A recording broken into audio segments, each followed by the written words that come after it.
Russ from RussHowePTI.com. Another great question came into the website this week. This question was from Dave. Dave said, Russ, can I still train if I'm a little bit sore? Dave hit his legs in one particular week and he had another leg session coming up 4 days later, but he was still in a bit of pain from the first one because he said it was the first time he'd hit his legs hard in quite some time. So he got that horrible, DOMS. He's worried, the next day's coming round, can I hit the gym or do I need to take time off and miss a session, which he really didn't want to do. Dave, you know what? Yeah, of course you can train. You have to take a slightly different approach, but yeah, you can definitely still hit the gym. When it comes to training legs, I find that, first of all, the reason DOMS are so common with legs is because a lot of guys don't work hard enough. I mean, Dave himself said he's been training legs consistently, like once a week for years, about 3 or 4 years, I think he said in his email. Yet this was the first time he'd had DOMS because it was the first time he'd worked them hard enough. And one of the reasons for that is people don't do full reps. They don't do full range of motion on squats because they're trying to beat their friends with how much they can squat. They can only get down halfway. It's not a full rep.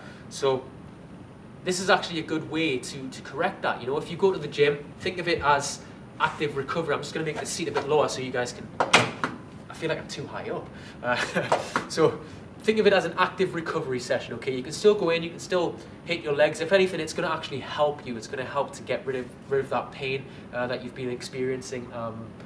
Just get a bit of blood pumping through the muscles. But the main reason for it, in my opinion, is that what I want you to do is go in, put a light weight on, and just focus on the technique. That's it, just going all the way down and all the way up. Keep it slow, really focus on that negative part of the movement, then pause at the bottom and bring it up. It's a different type of training than you're going to do on your main leg day in your program, because you're not going to be able to handle big ass weights, basically. Your legs are in no condition to do that if they're still hurting a little bit too. But what that will do is that over time, if you keep putting those sessions in whenever you need them, and you still want to go to the gym and you're a little bit sore, keep using that technique, and over time you're going to notice it begins creeping its way into your main session on that muscle. So for instance with legs, over time you're going to begin noticing, hey, when I'm squatting my big numbers, on my squat on my main leg day, I'm not going all the way down the same as I would, and you'll start lowering that weight and being able to slowly get all the way down and do full reps, and that's where you're going to notice better results. So yeah, in my opinion, there's nothing wrong with training if you're a little bit sore. You just have to use a little bit of a different approach to hit the muscles, and it'll help with recovery, it'll help your technique, and over time, like I say, it'll get into your main workouts, and it'll just help you push further, get bigger weights out and do full reps. So there you go, Dave. Hope that helped you. And anyone else watching this, I hope today's tip helped you. There's more from me on RussHowePTI.com. Right now, I'm about to get to work myself. Thanks. Bye-bye.